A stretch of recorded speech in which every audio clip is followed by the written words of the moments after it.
The Arizona sun beat down on Route 17 mile marker 273, where 86 motorcycles stood in formation around a simple stone memorial. The engines were silent now, but the air still trembled with their recent thunder. Sawyer Bennett stood before the gathered riders, 18 years old. Blonde hair catching the late afternoon light, blue eyes reflecting a sky too vast for grief. The leather vest on his shoulders bore patches he'd earned through sweat and sacrifice. Iron Ridge Motorcycle Club Arizona rocker. The bottom thread still new enough to catch on his shirt collar when he turned his head. His right hand gripped a microphone that felt heavier than any wrench he'd ever lifted in Bear's garage. His left hand rested over his heart, pressing against something sewn into the vest's inner lining, something worn and faded and precious beyond measure. They say a man's legacy isn't measured in years. Sawyer's voice carried across the desert silence, steady despite the tremor in his chest. But in the brothers who remember him, in the stories they tell, in the son who carries that memory forward. He looked at the memorial stone, at his father's name carved into Arizona granite.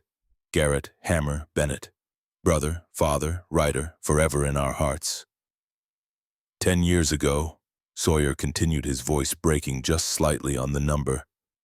I stood in a gas station parking lot with a stolen piece of leather in my hands.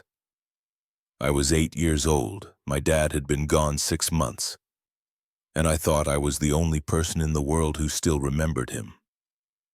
The desert wind picked up, carrying the scent of creosote and dust and the distant promise of rain that might never come. I was wrong. Cut to black. White text appears 10 years earlier. The Chevron station outside Flagstaff sat at the junction where Route 89 met Interstate 40, a waypoint for travelers heading to the Grand Canyon or Sedona or destinations they'd only know when they arrived.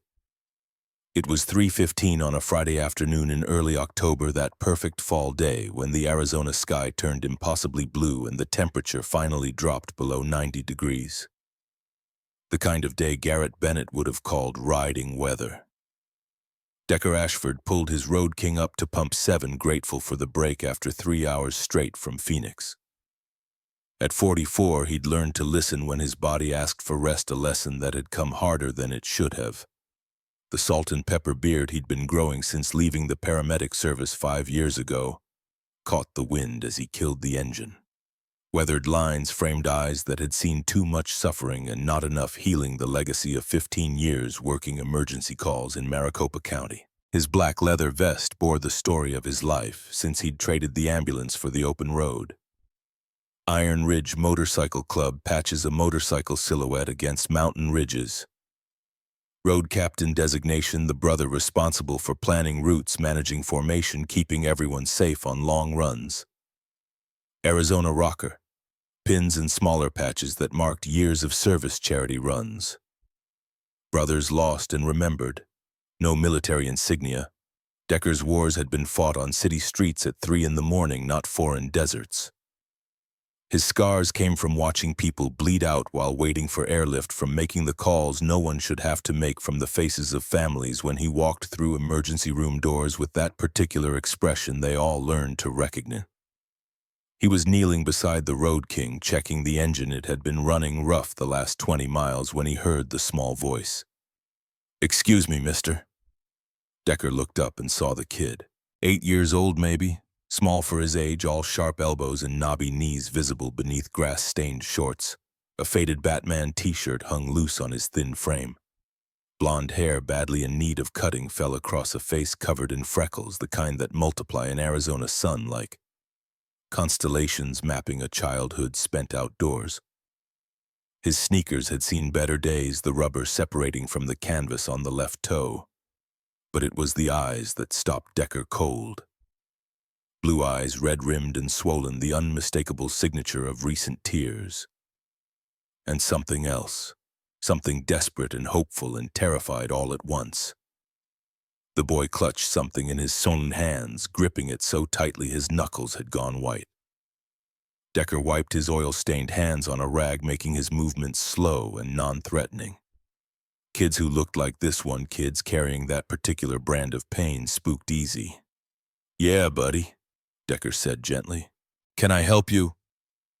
The boy took 2 hesitant steps closer, his eyes fixed on Decker's leather vest with an intensity that was unusual for a child, the kind of focus that comes from looking for something specific, something important, something that might save you if you can just find it. His small hands gripped whatever he was holding even tighter. "My dad had patches like yours." The boy's voice was small and shaky, barely audible over the ambient noise of the gas station, the hum of fuel pumps, the distant rumble of highway traffic, the electronic chime of the convenience store door. "On his jacket, like the one you're wearing." Past tense. Had patches. The word landed between them like a stone dropped into still water, sending ripples Decker could feel in his chest. "He was in a motorcycle club." The boy continued, his voice gaining strength even as it cracked with emotion. "He had the leather vest with patches and everything. He looked like you." The last 3 words came out as barely a whisper. "He died 6 months ago." Decker felt his throat tighten. He'd been doing this long enough, the paramedic work first, then the MC life, to recognize grief when he saw it. But there was something particularly brutal about seeing it on a face this young and eyes that should have been worried about homework and video games and whether the kids at school liked him. Not death, not loss, not the particular emptiness that comes from a father-shaped hole in the world. Slowly, carefully, Decker stood up. He gave the kid space, reading his body language the way he'd learned to read accident scenes, looking for the injuries you couldn't see, the damage that happened inside where bandages couldn't reach. "I'm real sorry to hear that, son." Decker kept his voice gentle, the same tone he'd used in emergency rooms when delivering bad news to families. "What was your dad's name?" The boy's face worked, fighting some internal battle between speaking and crying. He lost. "Garrett." The name came out choked. "Garrett Bennett. People called him Hammer because he was really strong." The world tilted. Garrett Bennett, Hammer. Decker knew that name, knew it well.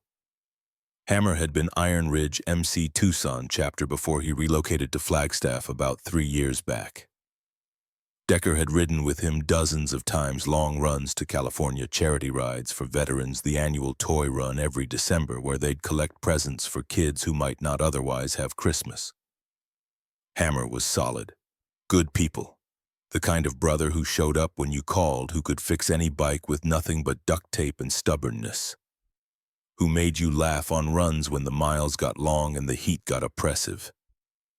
And Decker had been at Hammer's funeral 6 months ago. A motorcycle accident on Route 17, not 20 miles from where they stood right now. Drunk driver crossing the center line at 2 in the afternoon on a Tuesday sunny day. Perfect visibility, no excuse except the vodka in the guy's bloodstream and the selfishness that makes a man think he can drive when he can't see straight. Hammer died instantly. That's what the highway patrol told them. Probably never knew what hit him. Small comfort. The funeral had drawn 200 bikers from across Arizona and beyond. Brothers who'd ridden with Hammer in Tucson and Flagstaff in chapters spread across 3 states. The procession from the funeral home to the cemetery stretched for miles, a river of leather and chrome and grief that stopped traffic and made people pull over and put their hands over their hearts. Because even if they didn't know the man, they understood what it meant when that many riders gathered. But in the chaos and sorrow of that day, Decker hadn't known Hammer had a son. Hadn't known there was a little boy who'd lost his father. Hadn't known that somewhere in Arizona this child was carrying the weight of that loss alone. "Your dad was Hammer Bennett?" Decker asked carefully, though he already knew the answer.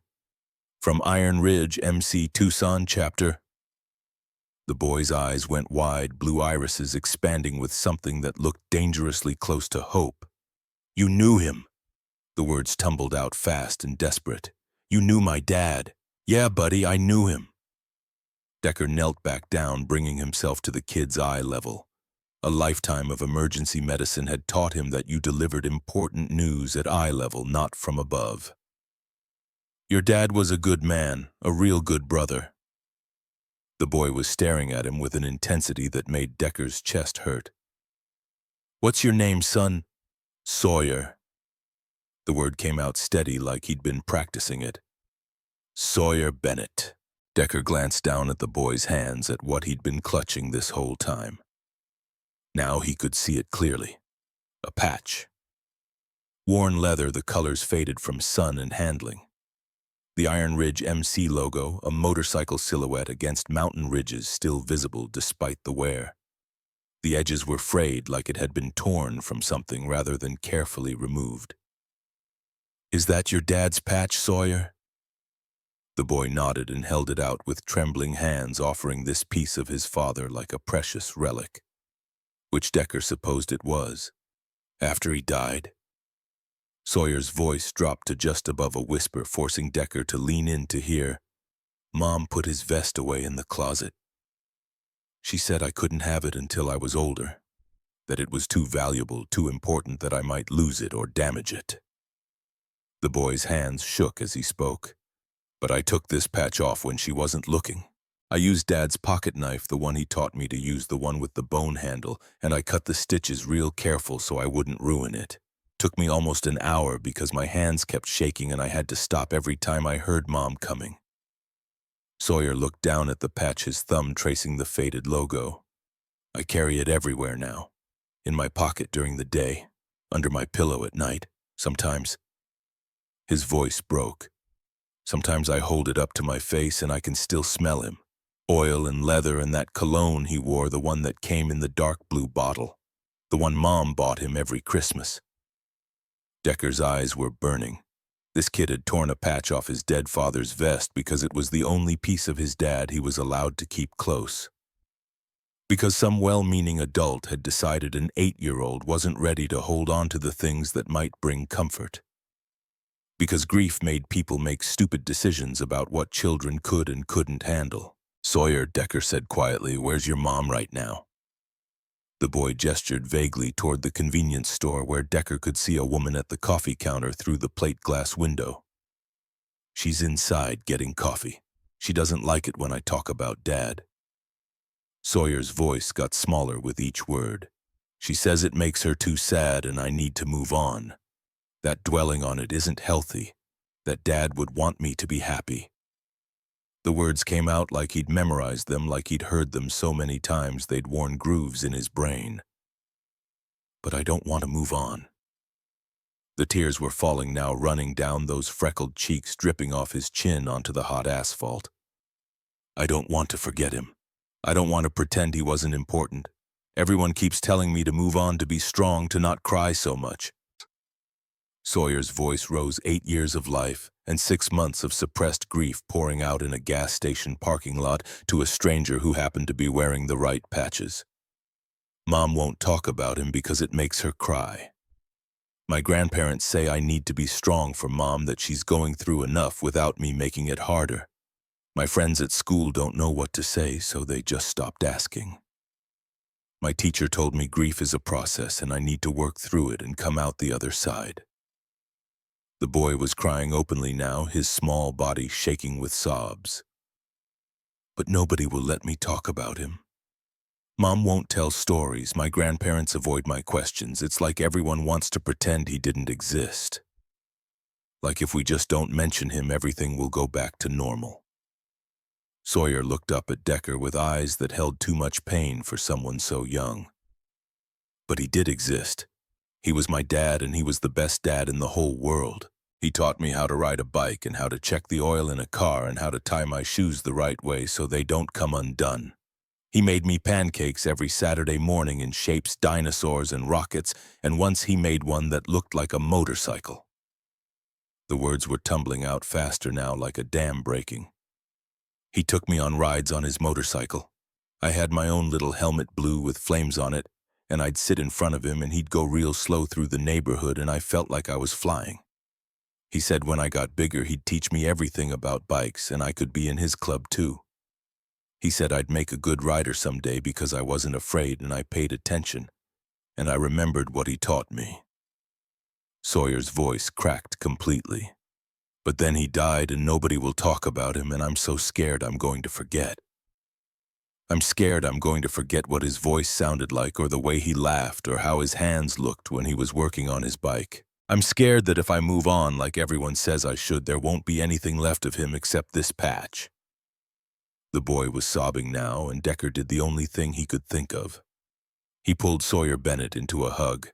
The kid clung to Decker's vest the way he probably used to cling to his father's small hands, fisting in the leather face pressed against the patches, crying with the kind of abandon that only comes when someone finally gives you permission.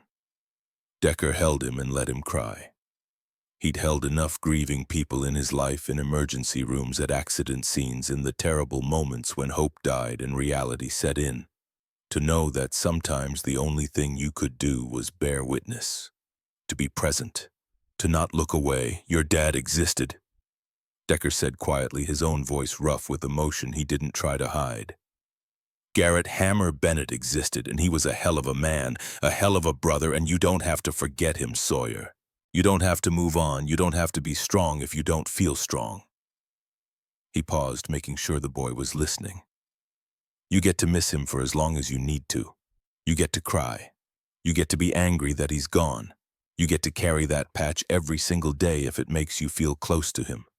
And anybody who tells you different doesn't understand what it means to lose someone you love." Decker tightened his arms around this small, grieving boy. "Your dad would be proud of you. You know that, proud that you remember him. Proud that you keep that patch close. That's exactly what he'd want, for you to remember. For you to hold on to the good times, for you to know that he loved you more than anything in this world." Sawyer pulled back slightly, wiping his face with his sleeve, looking embarrassed. "I'm sorry. I didn't mean to cry on you." "Don't apologize," Decker said firmly. "You got every right to cry. You lost your dad. That's the hardest thing in the world. There's no shame in tears. Your dad would tell you the same thing." Sawyer looked down at the patch still clutched in his hand. "Do you think—" He hesitated like he was afraid to ask. "Do you think you could tell me about him, about what he was like with his club? Mom won't talk about the MC stuff. She says it's too painful, but I want to know everything. I want to know what he did with his brothers, what kind of rides he went on, what people called him and why, everything." The boy's voice rose with desperate hope. "I want to know the parts of him I didn't get to see." Decker glanced toward the convenience store where he could see the woman more clearly now. Mid-30s, dark auburn hair pulled back in a ponytail, wearing jeans and a Flagstaff Medical Center t-shirt that suggested she worked in healthcare. She looked exhausted in that bone-deep way that came from grief and single parenthood, and trying to hold everything together when everything wanted to fall apart. That must be Sawyer's mother. As Decker watched, she turned from the coffee counter and looked out the window. Saw her son talking to a large biker in a leather vest. Her face went pale, then hard with protective fear. She grabbed her coffee and rushed for the door. "Sawyer!"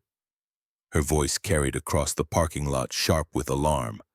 "Get away from him now!" "Mom, no!" Sawyer turned, hands raised in a placating gesture. "This is Decker. He knew Dad. He was in Dad's club. He rode with him." The woman Marlo Bennett Decker assumed stopped a few feet away, her coffee forgotten in her hand. She was staring at Decker with an expression somewhere between terror and fury. "I don't care who he is." Marlo's voice trembled, caught between anger and fear. "Sawyer, come here. Right now." "Ma'am." Decker raised both hands in a peaceful gesture, making himself look as non-threatening as possible. "I'm Decker Ashford, Iron Ridge MC. I rode with your husband. I was at Garrett's funeral. Your son saw my vest and came over to talk. He showed me this." Decker gestured to the patch Sawyer still held. Marlo's face crumpled when she saw it. Her free hand went to her mouth. "He took that patch off Garrett's vest," she said, her voice breaking. "I've been looking for it for weeks. I knew something was missing, but I couldn't figure out what. I thought maybe I'd misremembered, or that it had fallen off at the funeral." She looked at her son, and Decker could see the war happening behind her eyes. Anger that he'd taken something without permission, grief that he'd felt he needed to, guilt that she'd made him feel like he couldn't ask. Sawyer, you can't just...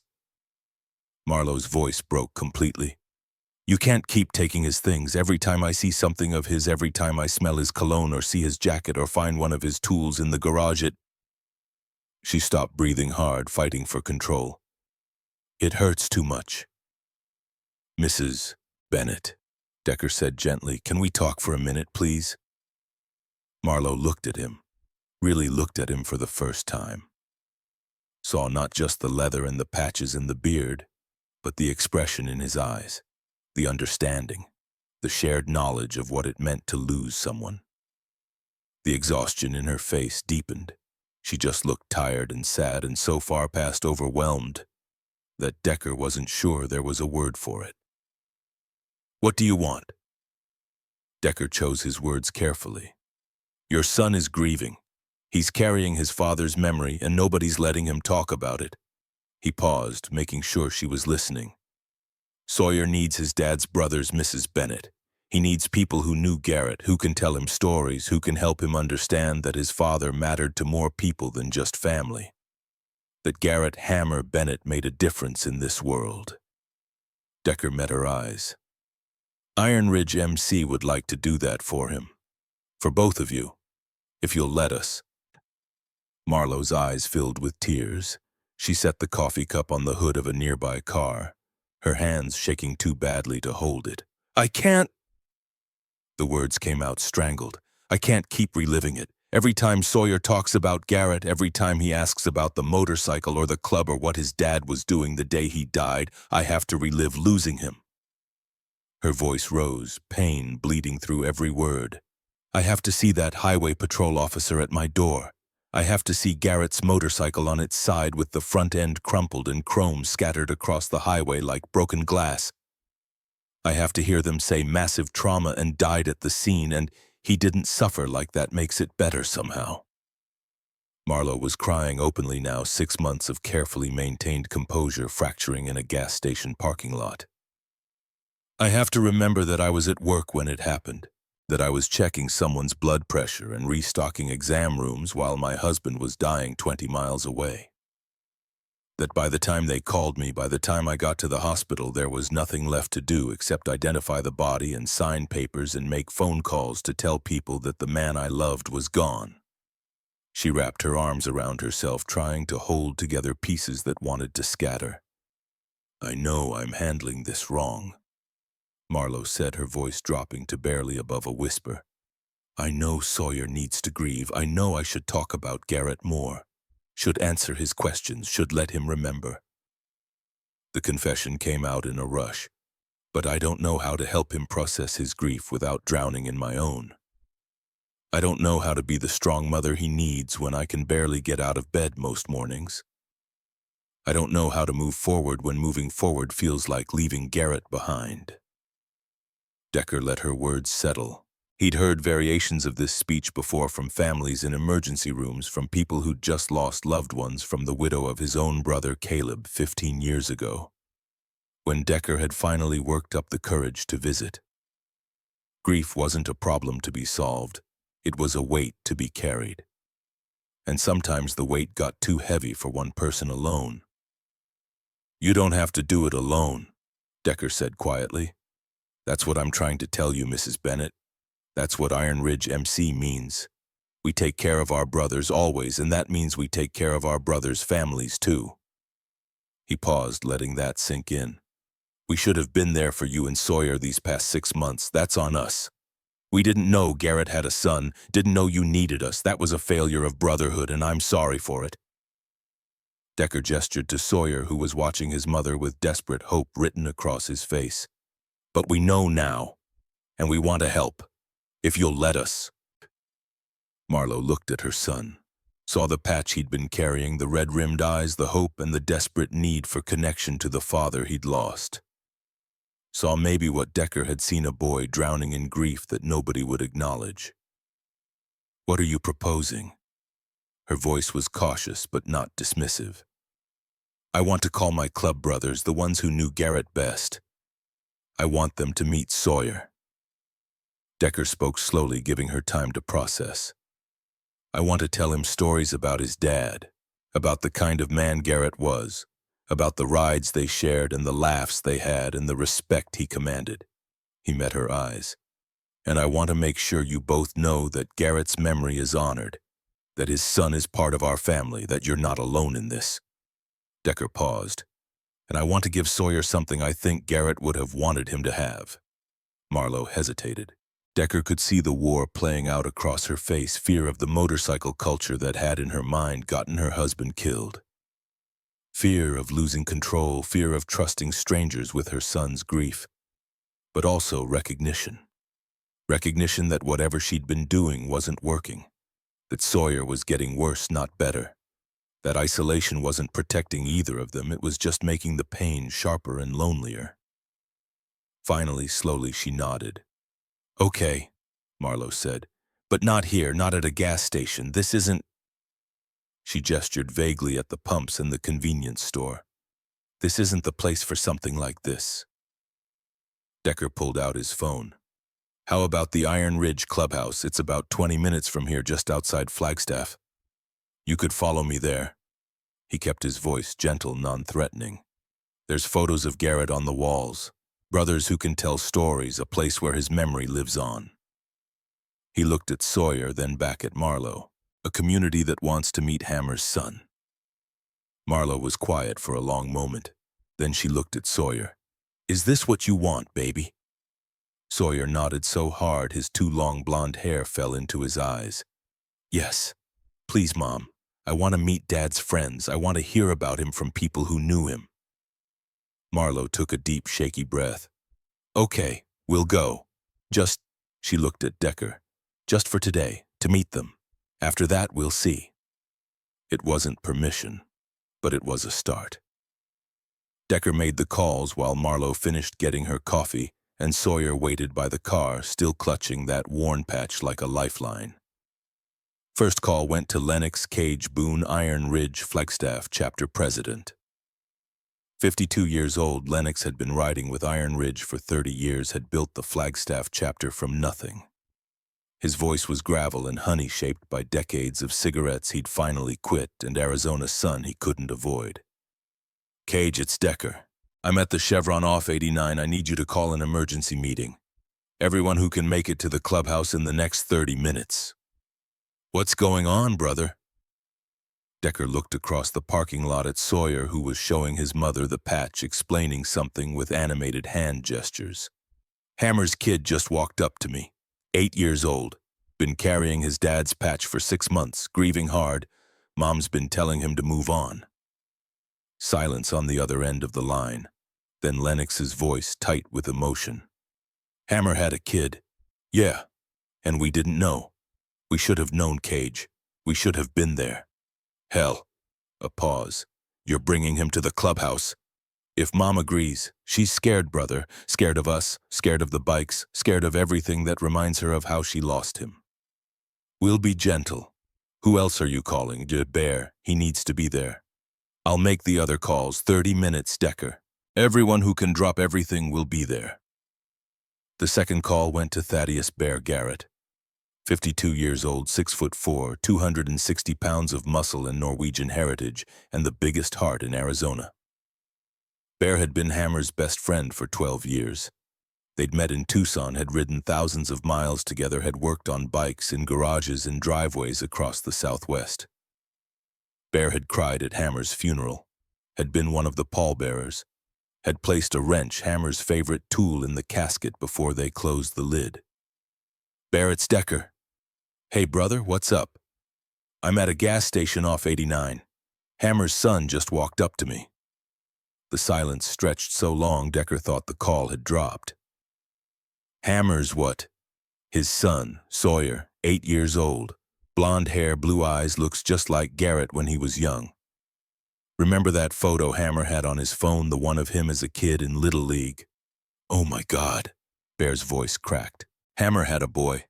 Yeah, and the kid's been carrying a patch he tore off Garrett's vest. Nobody's letting him talk about his dad. He's drowning Bear. Where are you taking him? Clubhouse.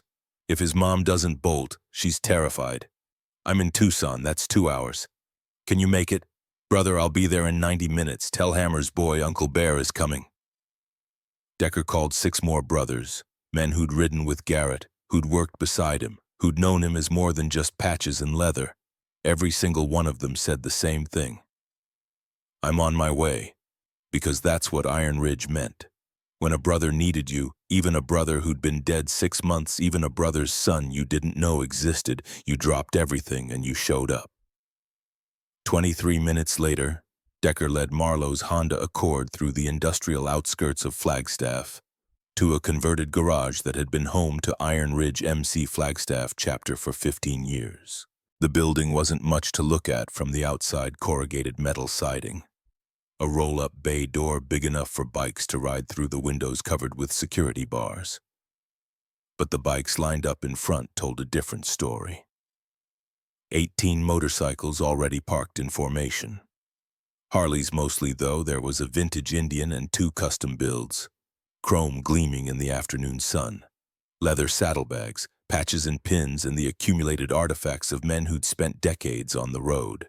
The Iron Ridge flag flew from a pole mounted beside the entrance, a black flag with the motorcycle and mountain logo in silver, the Arizona state outline beneath it. Sawyer pressed his face against the car window, staring at the bikes with an expression somewhere between wonder and grief. Decker parked his Road King, killed the engine, and walked back to where Marlowe had stopped her car. She sat behind the wheel, hands white-knuckled on the steering wheel, staring at the clubhouse like it might bite. He tapped gently on the window. She rolled it down. These are good men, Mrs. Bennett, I promise you that. Every single brother in there knew your husband, respected him, would have taken a bullet for him. Marlowe's eyes were wet. That's what I'm afraid of. But she opened the door. She got out. She put her hand on Sawyer's shoulder, protective but not restraining, and together they walked toward the clubhouse door. Inside, 18 bikers stood waiting. The clubhouse interior was exactly what you'd expect from a motorcycle club, concrete floors scarred with tire marks and oil stains, fluorescent lights hanging from exposed rafters, a bar along one wall with stools that had seen better days. Workbenches lined with tools, a pool table in the back corner. Posters and photographs covering every available wall space. And in those photographs, Garrett Hammer Bennett smiled down at them. Garrett at a toy run, his Road King loaded with wrapped presents. Garrett at a charity ride surrounded by brothers. Garrett working on someone's bike, wrench in hand. That particular expression of concentration he got when diagnosing a mechanical problem. Garrett laughing, head thrown back, joy captured in pixels and pinned to corkboard so it would never fade. Sawyer saw the photos and stopped walking. Just stopped in the middle of the clubhouse floor, staring up at his father's face. The 18 bikers stood in a loose semicircle. Decker recognized most of them. Iron Ridge Flagstaff chapter members, a few from Phoenix who must have hauled ass to make it in time, brothers in their 40s and 50s and 60s wearing leather and denim and expressions of profound sorrow. When Sawyer walked into the clubhouse, still wearing his Batman t-shirt and grass-stained shorts, still clutching that worn patch in his small hand, there was a moment of profound silence.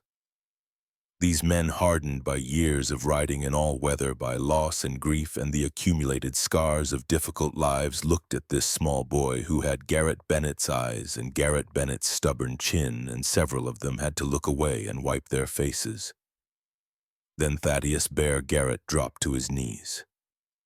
The massive man, 6'4", 260, Norwegian heritage written in his broad shoulders and light eyes, and the gray-streaked blonde beard that hung halfway down his chest made himself small. Got down on the concrete floor on his knees so he could be at eye level with an 8-year-old boy. "You look just like your old man," Bear said, his voice thick with emotion he didn't try to hide. "Same eyes, same stubborn chin, same way of standing like you're ready to take on the whole world." His voice broke. "Your dad was my best friend for 12 years. I loved him like a brother." Sawyer's eyes were huge blue irises reflecting the fluorescent lights. "You were Dad's best friend?"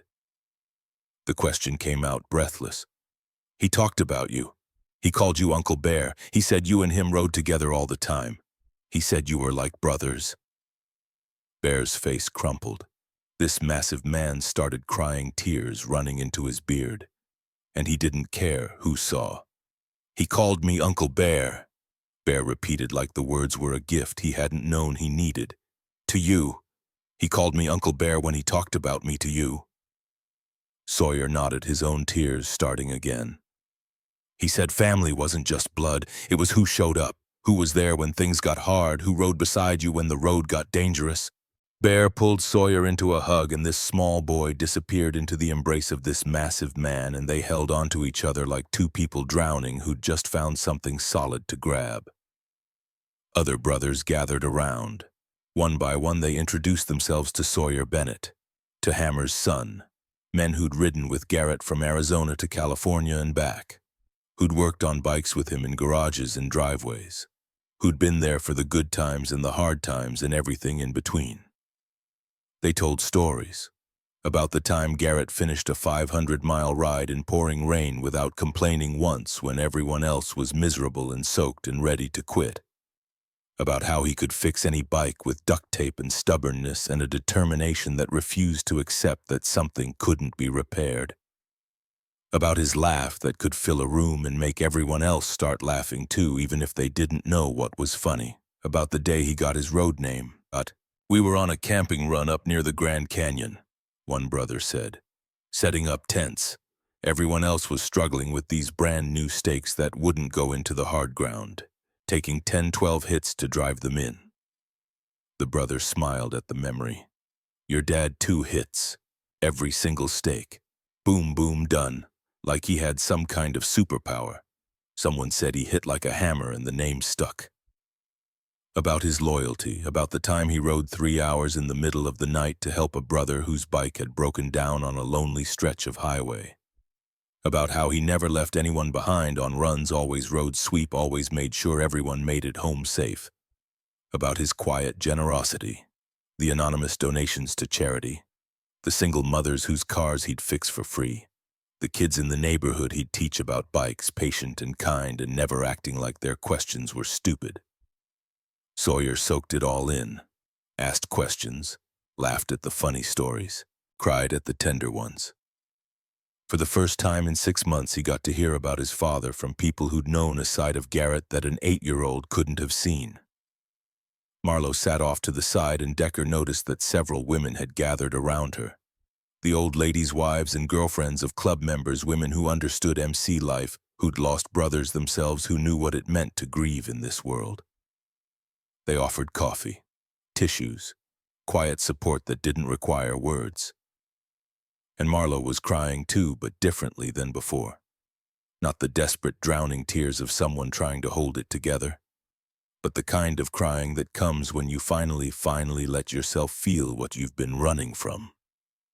After an hour of stories, Bear stood up and walked to a locked cabinet in the back corner of the clubhouse. He pulled out a set of keys, unlocked the cabinet, and withdrew a box.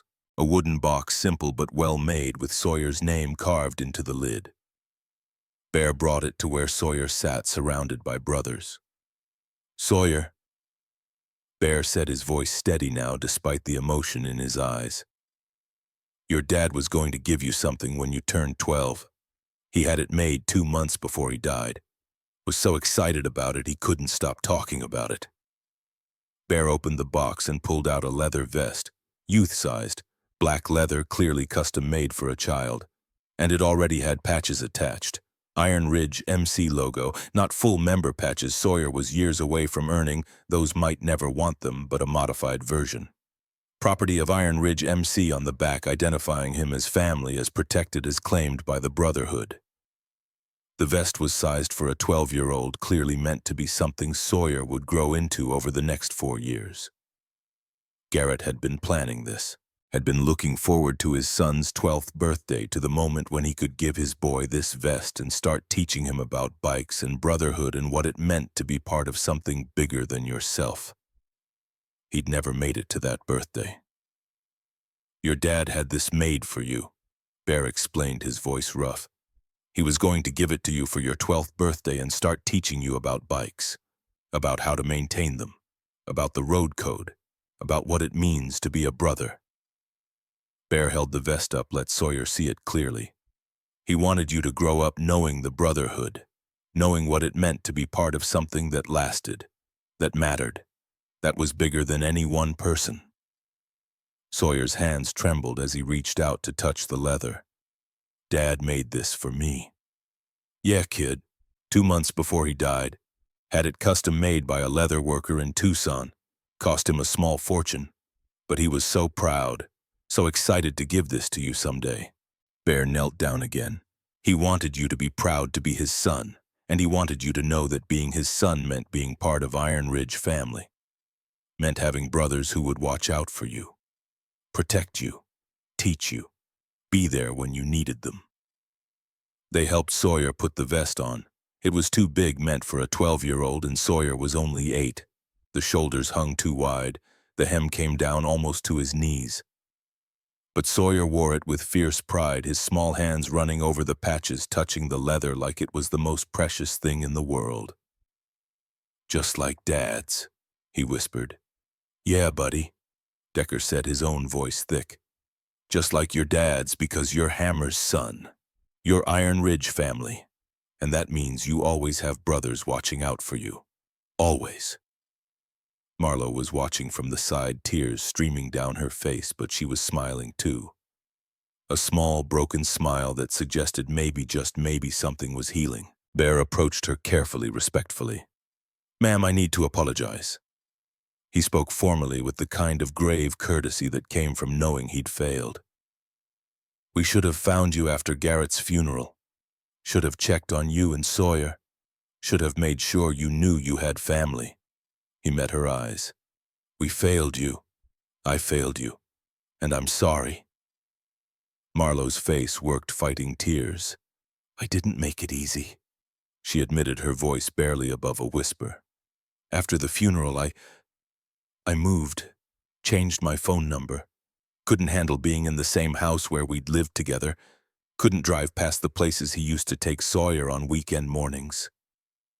The confession came slowly, painfully. I thought if I could just move forward, if I could just not think about it, the pain would stop.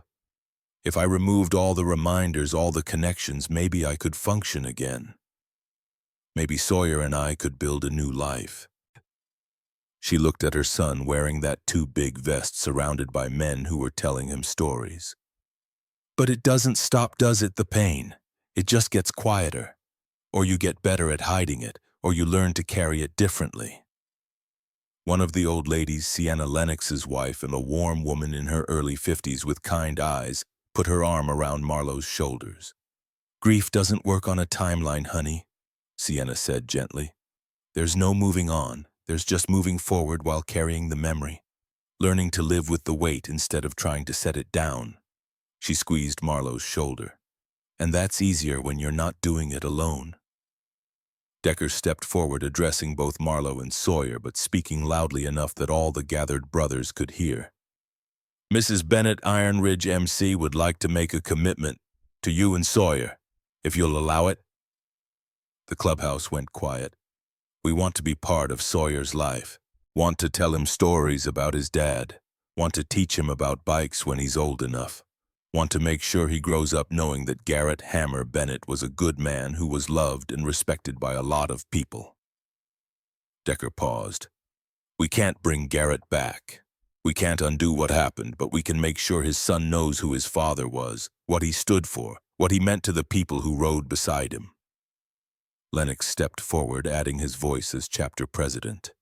This isn't charity, ma'am. This is family. This is what we do. Hammer would have done it for any of our kids without hesitation. We do it for his. Marlo looked at Sawyer, at this boy who was glowing, actually glowing with something that looked like joy for the first time in 6 months, who was laughing at stories and asking questions and engaging with the world instead of withdrawing from it, who was alive again. Yes, Marlo said, her voice clear despite the tears. Yes, please, we need this. She looked at the assembled brothers, at these men in leather and patches who'd dropped everything to meet her son. We need you. The response from the brothers was immediate. Nods, murmured agreements. A few more tears that nobody bothered to hide. Lennox spoke formally, making it official. Then it's settled. Sawyer Bennett, his Iron Ridge family, will set up regular visits. Sawyer can come to the clubhouse. We'll teach him about bikes, about the road, about his father's legacy. He looked at Marlo. Your rules, ma'am. School comes first. Safety always. You have final say on everything. We're here to support, not to override you as his mother. Marlo nodded, something loosening in her chest. Thank you for... Her voice broke. For giving me back my son. As the sun set over Flagstaff, casting long shadows across the clubhouse, Sawyer Bennett stood in the center of a circle of bikers wearing his father's vest, holding his father's patch, listening to stories about the man he'd been told to forget. And for the first time since the highway patrol officer appeared at the door 6 months ago, the weight of grief felt a little lighter, because he wasn't carrying it alone anymore. The weeks after the clubhouse meeting unfolded like watching a Polaroid develop slow transformation details. Emerging colors deepening. Week 1, Bear showed up at Marlo's apartment with a toolbox, not just any toolbox, but the one that had belonged to Garrett Bennett, red metal with hammer engraved across the top in letters Garrett had carved himself with a Dremel tool one Saturday afternoon 12 years ago. Sawyer traced those letters with small fingers that trembled. This was your dad's, Bear said, kneeling on the apartment's small patio where they'd set up a makeshift workspace. The one he used on every bike he ever owned. Every tool in here he chose for a reason. This wrench. Bear pulled out a worn crescent wrench with electrical tape on the handle. He used this to rebuild his first Road King, said the grip was perfect, the weight was right, and he'd never replace it even when newer tools came along. Sawyer held the wrench like it was made of gold. It's yours now, Bear continued. When you're ready to use it, when you're ready to learn. Your dad wanted to teach you everything he knew about bikes. Since he can't, I will, if that's okay with you. The boy nodded, unable to speak. They started with basics that day, how to check oil, how to identify different parts of an engine. Bear brought an old carburetor already broken beyond repair and let Sawyer take it apart with Garrett's tools, learning through touch what the pieces were called and how they fit together. Marlo watched from the kitchen window, coffee cup cooling in her hands, and for the first time in months, she wasn't crying. Just watching, just letting it happen. Month 2 brought unexpected grace. Sawyer had a school play, one of those elementary school productions where every kid got a part whether they wanted one or not. Sawyer played a tree in a play about environmental conservation, which meant standing very still and occasionally waving his branches made of construction paper and wire hangers. Marlo had the evening shift at Flagstaff Medical Center. Couldn't get coverage, couldn't trade with anyone, had to work. She'd broken the news to Sawyer that morning, watched his face try to hide disappointment, watched him say it was okay when they both knew it wasn't. At 6:30 that evening, Decker Ashford walked into Jefferson Elementary School auditorium, wearing his Iron Ridge vest and leading 2 other brothers, Wrench and Steele, both Flagstaff chapter members who'd ridden with Hammer. They sat in the back row, 3 large bikers in leather, surrounded by parents in business casual and yoga pants. When Sawyer walked on stage in his tree costume, saw them sitting there, his face transformed. He stood straighter, waved his branches with more enthusiasm. After the show, when kids were finding their parents, Sawyer ran straight to Decker. You came. Of course we came, kid. Your Uncle Bear couldn't make it from Tucson on a weeknight, but he made me promise to take pictures. Decker held up his phone, showing the dozen photos he'd taken. You made a very convincing tree. Other kids stared at the bikers with wide eyes. One boy, maybe 9 years old, approached cautiously. Who are they, Sawyer? Sawyer stood taller, pride radiating off him like heat. My uncles.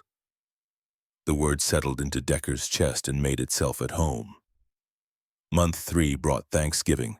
Iron Ridge hosted it at the clubhouse, long tables set up in the main room, decorations that were more motorcycle-themed than turkey-themed, but the spirit was there. 25 club members and their families, children running between tables, old ladies organizing food with military precision. The smell of turkey and stuffing and too many pies filling the space. Marlo almost didn't come. stood in her apartment that morning, car keys in hand, telling herself this was too much, too soon, too much connection to the life that had gotten Garrett killed. But Sawyer was already wearing his vest, the one Garrett had made. The one that still hung too big on his small frame, but that he wore every chance he got. "Please, Mom, Uncle Bear is making his famous mac and cheese. He said it was Dad's favorite." So they went. Marlo walked into the clubhouse expecting to feel like an outsider. Instead, Sienna and two other old ladies, women Marlo's age who'd been MC wives for years, swept her into the kitchen, put a glass of wine in her hand, and started talking about their kids and their jobs and normal things that had nothing to do with loss or grief or the weight of widowhood. Sawyer sat at the main table between Bear and Decker, and Marlo watched her son laugh. Actually laugh, head thrown back at some story Steele was telling about the time Garrett had convinced everyone to take a detour through Monument Valley and they'd gotten lost for 6 hours because Hammer insisted the map was wrong and his sense of direction was right. "He was wrong," Steele said, grinning. "So wrong. We ended up at this tiny gas station asking directions from an old Navajo man who just shook his head at these dumb bikers who couldn't read a map." "But Dad never admitted it, right?" Sawyer asked, already knowing the answer because he knew his father's stubborn streak. "Never admitted it," Steele confirmed. "Said we took the scenic route on purpose, made it sound like it was the plan all along." The table erupted in laughter, and Marlo found herself smiling, really smiling, for the first time since the funeral. Sienna appeared at her elbow. "He's going to be okay," she said quietly. "Your boy. He's going to be okay." Marlo's eyes burned. "I know, I just wish—" She stopped, unable to finish. "That Garrett was here to see it," Sienna completed. "Yeah, me too, honey. We all do." Month 4 marked a shift. Bear started teaching Sawyer actual mechanics, not just identification. How to change oil on a small engine, how to gap spark plugs, how to read a compression gauge. They worked on an old lawnmower engine Bear had picked up at a yard sale, something Sawyer could practice on without the pressure of working on anything valuable. Sawyer's small hands learned to hold tools properly. Learned that righty-tighty, lefty-loosey worked until it didn't, until you encountered reverse-threaded bolts that defied logic. Learned that sometimes you had to feel your way through a problem, that not everything was in the manual. "Your dad had a gift for this," Bear told him one Saturday afternoon, both of them covered in grease, spring sunshine warming the driveway. "Could diagnose a problem just by listening to the engine. Some guys need computers and diagnostic tools. Hammer just needed his ears and his hands." Sawyer was quiet for a moment, concentrating on threading a bolt. "Do you think I'll be good at it like he was?" Bear stopped working, wiped his hands on a rag, and looked at the boy. "You're already good at it, kid. You pay attention. You ask questions. You don't give up when something's hard." He paused. "Those are Hammer's gifts. He passed them to you." But Bear noticed something else, too. Something he mentioned to Decker the next time they rode together. The kids having nightmares. They were 50 miles outside Flagstaff, taking advantage of a warm March afternoon to put miles on the bikes. The desert stretched around them, vast and indifferent and beautiful in its harshness. "How do you know?" "He told me. Said he dreams about the accident. Sees his dad's bike on the highway, the truck crossing the center line. Wakes up screaming." Decker's hands tightened on the handlebars. "Marlo, no." "Yeah, she's worried. Says it's getting worse, not better. Kid drew a picture at school, motorcycle crash, disturbing enough the counselor called home." They rode in silence for a while, engines rumbling, wind pulling at their vests. "What do we do?" Bear asked. "Keep showing up," Decker said. "Keep being there. Sometimes that's all you can do." Month 5 brought spring and complications. Sawyer was flourishing in some ways, grades improving, making friends at school, engaging with the world. The brothers had become a constant presence at soccer games and school events. When Sawyer mentioned casually that he wished he could try Little League but didn't want to bother his mom about sign-up fees and equipment, Three brothers showed up the next day with a glove, a bat, and a check for the registration. But the nightmares were worsening, and Marlowe was noticing other things. The way Sawyer's eyes tracked motorcycles on the highway with an expression somewhere between longing and fear. The way he'd freeze when he heard a siren like he was back to the day it happened. The way he'd started asking questions she didn't want to answer. "Mom, what exactly happened to Dad? How did the accident happen? Did he see the truck coming? Did it hurt?" Questions an 8-year-old shouldn't have to ask. Questions a mother shouldn't have to answer. Late one night, after Sawyer had gone to bed, Marlowe found herself at her computer searching. Motorcycle club danger statistics. MC culture children. Risks of motorcycle lifestyle. The internet gave her what she was looking for. OG. Confirmation bias dressed up as research. Articles about accidents and violence and the dangerous culture of motorcycle clubs. Statistics that made her blood run cold. Forums where people shared horror stories about loved ones lost to the road. She read until 2 in the morning, until her eyes burned and her chest felt tight, and the fear she'd been managing threatened to swallow her whole. The next morning, dark circles under her eyes, she watched Sawyer eat breakfast wearing his Iron Ridge vest over his school shirt. And a voice in her head whispered, "You're letting them turn him into another Garrett.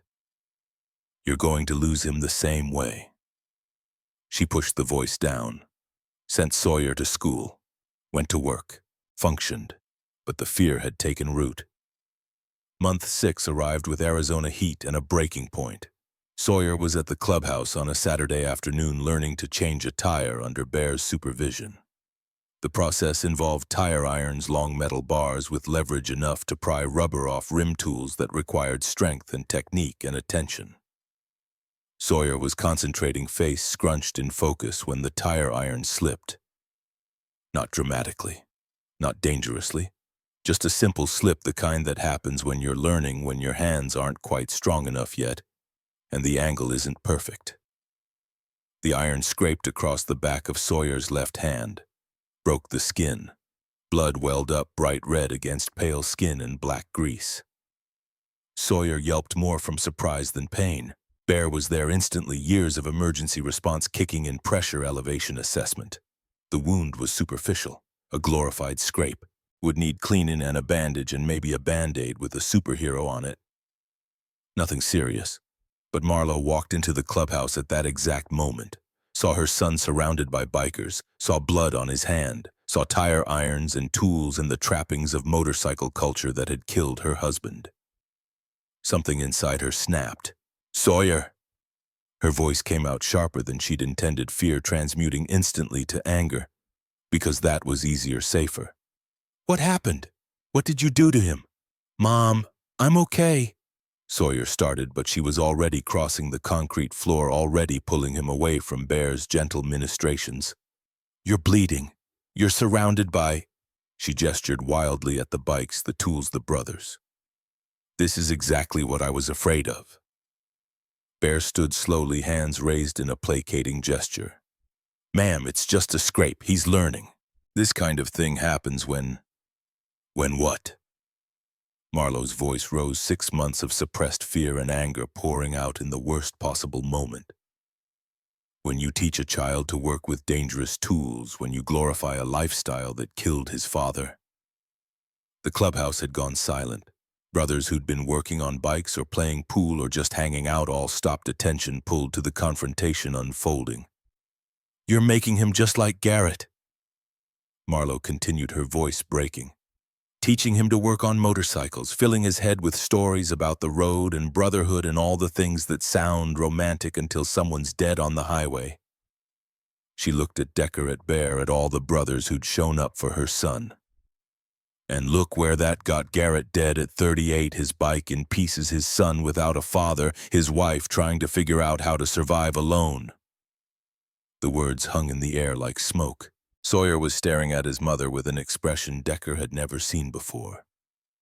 Not grief, not fear, something worse, betrayal. "Mom," the boy started, his voice small and wounded. "We're leaving." Marlowe said, not looking at anyone, just grabbing Sawyer's arm, not roughly but firmly enough to brook no argument. "We're leaving and we're not coming back." She pulled her son toward the door. Sawyer looked back over his shoulder at Bear at the unfinished tire change at the clubhouse that had become a sanctuary. "I'm sorry," the boy mouthed to the brothers. Then they were gone. Car door slamming, engine starting, gravel crunching under tires, the clubhouse erupted into low conversation. But Decker just stood there watching the dust settle where Marlowe's car had been and thought about his brother Caleb. 15 years ago, a phone call at midnight. "There's been an accident." The drive to the hospital where Decker had worked hundreds of shifts, where he knew every hallway and every doctor, and where none of that knowledge mattered because his brother was already gone. Drunk driver, 28 years old, dead on impact. Caleb had called Decker that night, asked for a ride home from a bar in Tempe. Decker had been exhausted from a double shift, irritable, wanting nothing more than sleep. "Get an Uber, man. I'm dead tired." So Caleb drove himself and died 3 miles from home when a drunk driver ran a red light. Decker had spent 5 years avoiding Caleb's widow, avoiding his niece and nephew, couldn't face them, couldn't look at their faces and not see his own guilt reflected back. If he'd just picked up his brother, if he'd just driven 20 minutes, if he'd just been less selfish. By the time he'd worked up the courage to visit, to apologize, to try to be part of their lives, his niece was 8 and his nephew was 6 and they didn't know him. Called him Decker instead of Uncle Decker. Were polite but distant the way you'd be with a stranger who claimed to be family. He'd lost them, lost years he'd never get back. All because grief and guilt had made him hide instead of showing up. Now he was watching it happen again. Different circumstances, same result. Fear making people run when they should stay, making them hide when they should reach out. Lennox appeared at Decker's elbow, the chapter president's weathered face drawn with concern. "What do we do, brother?" Decker was quiet for a long moment, watching the road where Marlowe's car had disappeared. "We wait. We respect her wishes. We don't push." He looked at Lennox. "But we don't abandon Hammer's son either. We just have to be patient." Bear joined them, still holding the bandage he'd been about to put on Sawyer's hand. "That kid's breaking apart," Bear said quietly. You could see it in his eyes. He's losing both parents, one to death, one to fear. "I know," Decker said, "but pushing now will only make it worse." Marlowe's terrified. She's not thinking clearly. She needs time. "What if she doesn't come around?" Wrench asked from across the clubhouse. "What if this is it?" Decker met his eyes. "Then we failed. But we wait anyway, because that's what Hammer would do." That night, Marlowe and Sawyer sat in their apartment in silence so heavy it had weight. Sawyer had cleaned his hand himself, found the first aid kit, applied antibiotic ointment and a bandage, hadn't asked his mother for help, hadn't spoken to her since they'd left the clubhouse. Now he sat on the couch, arms crossed, jaw set in an expression Marlowe recognized. It was Garrett's expression when he was angry and trying not to show it. "Sawyer, baby, I need you to understand. Don't call me baby." The words came out flat, without heat, which was somehow worse than yelling. "I'm not a baby." Marlowe sat down beside him, careful not to touch him, sensing he'd pull away. "What happened today scared me. Seeing you hurt, seeing you with those tools. I got a scrape, Mom. A scrape. Bear was teaching me. I was being careful. It just slipped. But it could have been worse. What if nothing?" Now the heat came, 8 years old and angry and grieving and so tired of being told how to feel. "You're always saying, what if I get hurt? What if something happens? What if I turn into Dad?" Sawyer stood up, small fists clenched at his sides. "But you know what I want to be like, Dad. Dad was good and kind and everyone loved him. The brothers tell me stories about him helping people and fixing bikes and being there when someone needed him. That's a good thing, Mom." Tears were streaming down his face now, but he kept talking, months of suppressed emotion pouring out. "And Mom won't talk about him. You won't answer my questions. You tell me to move on, but then you get mad when I'm happy." You want me to forget him, but you can't forget him either. Sawyer. No, you told me we'd go to the clubhouse. You said I could see Uncle Bear and Uncle Decker and learn about Dad. But now you're taking it away. You're making me forget him again. The boy was sobbing now, the kind of crying that shakes your whole body. I don't want to forget Mom. I don't want to move on. I want to remember him, and you won't let me, and now you won't even let me see the people who knew him. Marlo reached for her son, but he jerked away, ran to his room, slammed the door. She sat alone in the living room, her son's words echoing in the silence, and realized he was right about all of it. 2 weeks passed like geological time, slow and heavy and transformative, in ways that weren't immediately visible. Sawyer went to school, came home, did homework, ate dinner, went to bed, spoke to his mother in monosyllables and only when absolutely necessary. He stopped wearing the vest, put it in his closet. But Marlo noticed that his hand went to his pocket, constantly checking for the patch, Garrett's patch that Sawyer had carried every day for 6 months. Marlo worked her shifts at the medical center, came home, made dinner that Sawyer barely touched, watched her son disappear into grief again, watched the light that had been returning to his eyes dim and fade. She lasted 13 days before she found herself sitting in her car outside the clubhouse at 10 o'clock on a Wednesday night. The building was dark except for a single light in the office window. Lennox's truck was parked out front. The chapter president often worked late handling club business paperwork, the administrative reality of running an organization.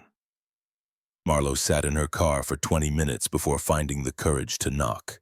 Lennox answered the door, surprise flickering across his weathered phobe. Mrs. Bennett, Marlo stopped, started again. Can I talk to you? Please. He stepped aside, let her in. The clubhouse felt different at night, quieter. The photos of Garrett on the walls seemed to glow in the dim light, and Marlo found herself looking at her husband's face, so young in some of the pictures, laughing alive, unaware that he had such a short time left. I'm sorry, she said, the words tumbling out. I'm sorry for what I said, for how I reacted, for... Stop! Lennox's voice was gentle but firm. You don't owe me an apology. You were scared for your son. That's not wrong. But I was wrong about you, all of you. Marlo's voice cracked. You've been nothing but good to Sawyer. You've given him back his father in the only way you could. And I...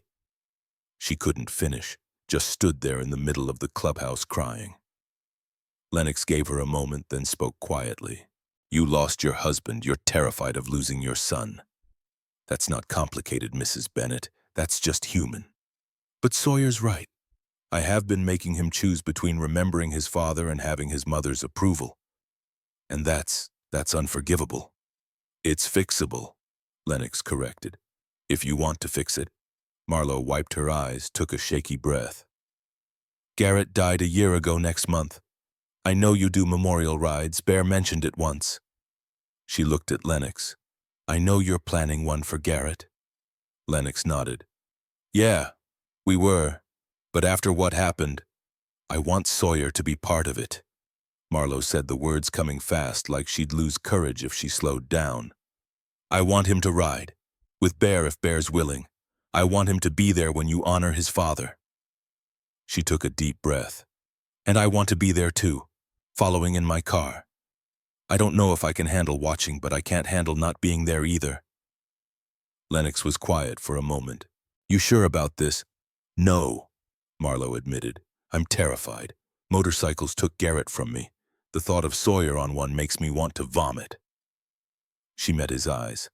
But I'm more terrified of what I'm doing to my son, of making him bury his grief the way I've tried to bury mine. That's not protecting him. That's just making us both alone. Lennox pulled out his phone. I'm calling Decker and Bear. This conversation needs all of us. 30 minutes later, 4 people sat around a table in the clubhouse office. Marlo, Lennox, Decker, and Bear, who'd driven from Tucson when he got the call. Sawyer's nightmares are getting worse because he never processed the trauma. Decker said, his paramedic training evident in his clinical assessment. He went from losing his father to being told not to talk about it. That's not grief work. That's suppression. And suppression doesn't make trauma go away. It just buries it until it comes out sideways. He looked at Marlowe with compassion, not judgment. The memorial ride could help, giving him a ritual, a way to say goodbye properly. Letting him be part of honoring his father with people who understand. Bear leaned forward, his massive frame somehow gentle in the small office. I'll take every precaution. Full protective gear. I've ridden 500,000 miles without a serious incident. I'll treat him like he's made of glass. It's not you I don't trust, Marlowe said quietly. It's the universe. It's drunk drivers and blown tires and 1,000 things you can't control. She looked at her hands. But I can't control those things whether Sawyer's on a bike or not. I can't keep him in a bubble.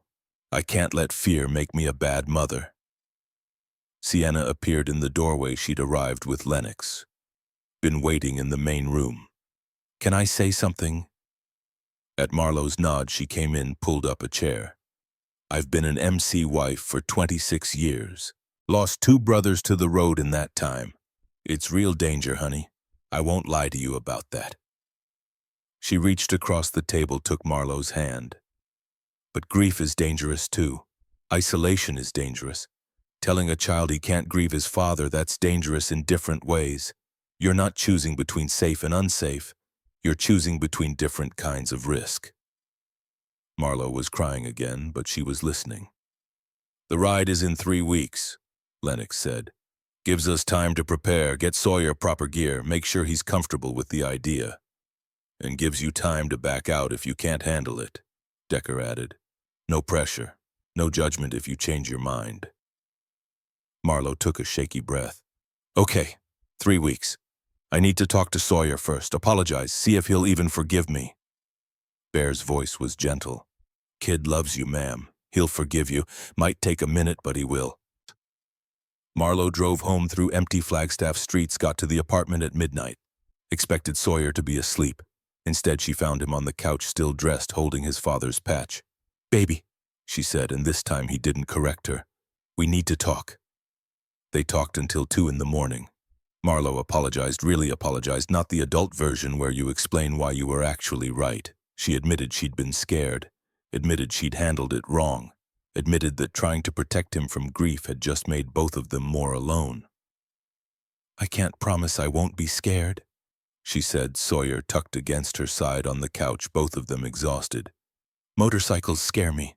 The club scares me sometimes. Losing your dad broke something in me. And I don't know if it'll ever heal. She kissed the top of his head. But you're right.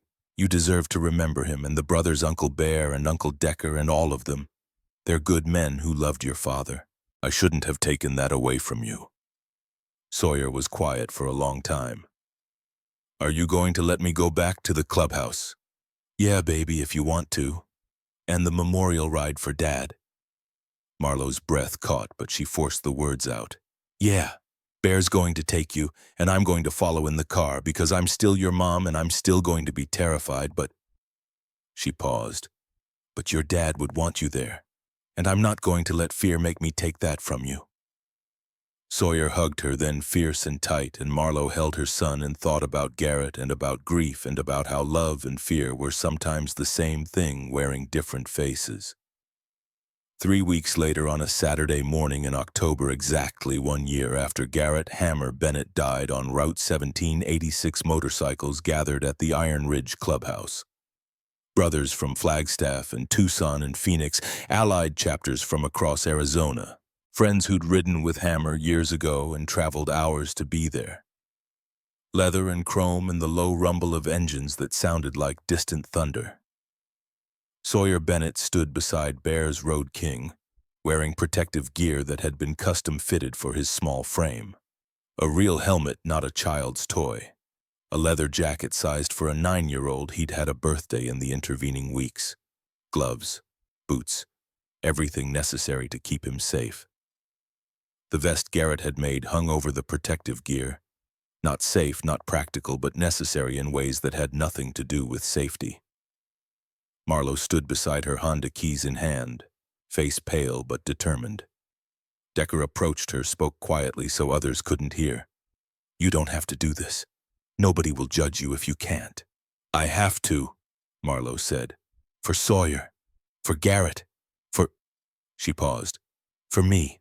I need to face this." At precisely 8 o'clock, Lennox gave the signal. 86 engines roared to life. The sound was enormous, physical, something you felt in your chest and bones. Sawyer climbed onto the back of Bear's bike. The massive biker looked back at the boy. "You ready, kid?" Sawyer nodded, small arms wrapping around Bear's waist, hands, gripping the way his father had taught him years ago on slow rides through neighborhood streets. "Let's go honor your dad." The procession rolled out, Decker at the front as road captain leading the formation, Bear and Sawyer in a protected position in the middle of the pack, surrounded by experienced riders. 86 bikes moving in practiced formation, a river of chrome and leather flowing through Flagstaff streets. Marlowe followed in her car, hands white-knuckled on the wheel, tears streaming down her face, watching her son on a motorcycle for the first time since Garrett died. And somehow, impossibly, she didn't turn around, didn't panic, just drove. The ride took 90 minutes, winding through northern Arizona roads toward Route 17, mile marker 273, where Garrett Bennett had died, where a memorial marker stood, where 86 brothers gathered to remember. When they arrived, when the engines cut and the desert silence fell, Sawyer climbed off Bear's bike. His legs were shaky. 90 minutes for a 9-year-old was a long ride, but his face was transformed. "That's what Dad felt," he said to Bear, wonder in his voice. "When he rode, that's what he loved." Bear's voice was rough with emotion. "Yeah, kid, that's exactly what he loved." The brothers formed a circle around the memorial marker. Lennox spoke first, talking about brotherhood and loss and memory. Then Bear read the poem High Flight by John Gillespie Magee, Jr., the one about touching the face of God, the one that pilots and riders loved, because it captured something about freedom and sky and the edge where earth meets heaven. Then Lennox looked at Sawyer. "Hammer's son wants to say something." Sawyer stepped forward, 9 years old, wearing his father's vest, carrying his father's patch in his small hand. He looked at the memorial stone, at his father's name carved into granite, at 86 brothers who'd gathered to remember, and he began to speak. "My dad was Garrett Hammer Bennett." The words came out clear, carried across the circle by desert wind that seemed to pause just to listen. He was a great motorcycle rider. He was a member of Iron Ridge MC. He was the best dad in the world. Sawyer's voice wavered but held. "He taught me to be brave, taught me to be kind, taught me to always help people who needed it, even when it was hard, even when you didn't want to, because that's what good men do." The boy's hands gripped the edge of his vest. "He died a year ago, right here on this road, and I miss him every single day, every single minute. Sometimes I wake up and forget for just a second that he's gone, and then I remember, and it feels like losing him all over again." Tears were streaming down Sawyer's face now, but he kept talking. "For a long time I thought I had to forget him, because remembering hurt too much, because everyone kept telling me to move on and be strong and not cry so much, because Mom couldn't talk about him without breaking down, and Grandma and Grandpa said I needed to think about the future, not the past." The assembled brothers were silent, motionless, bearing witness. "But then I met Uncle Decker at a gas station." Sawyer looked at Decker Ashford, who stood with arms crossed, face carved from stone except for the tears running into his salt and pepper beard. "I showed him my dad's patch, the one I'd stolen off Dad's vest because it was the only piece of him I was allowed to keep." Sawyer pulled the patch from his pocket, worn, leather-faded logo edges frayed from a year of constant handling. "And Uncle Decker didn't tell me to forget. He didn't tell me to move on. He told me I could remember, that I should remember, that Dad existed and mattered, and I didn't have to pretend he didn't." The boy's voice grew stronger. "Then he called you. All of you. 18 brothers came to the clubhouse that first day. Dropped everything because some kid they'd never met needed to hear about his dad." Sawyer looked around the circle, making eye contact with brothers who'd become family. Uncle Bear gave me Dad's toolbox and taught me about motorcycles. Uncle Wrench showed me how to weld. Uncle Steele took me to bike shows. Uncle Decker came to my school play when Mom had to work. You all showed up, for holidays and birthdays and just regular Saturdays when I needed someone to talk to. His voice cracked. You've been like uncles this year, like family. You've told me stories about Dad, funny ones that made me laugh and serious ones that made me understand what kind of man he was. You've shown up when I needed someone. You've helped me understand what Dad meant when he said brotherhood is forever. Sawyer touched the memorial stone fingers, tracing his father's name. You've helped me learn something important. Something I want to say out loud so Dad can hear it wherever he is. The desert wind picked up, carrying the scent of sage and creosote. My dad's not really gone. Not as long as I remember him. Not as long as I live the way he taught me to live. Not as long as his brothers keep his memory alive and tell his stories and show up for his son. Sawyer's voice dropped to barely above a whisper, forcing everyone to lean in. Dad, if you can hear me, thank you. Thank you for being my dad.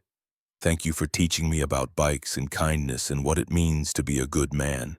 Thank you for these brothers who've taken care of me. Thank you for Mom, who's trying so hard even though she's scared. The boy's shoulders shook with sobs, now words coming between gasps. I miss you. I miss you so much it feels like I can't breathe sometimes.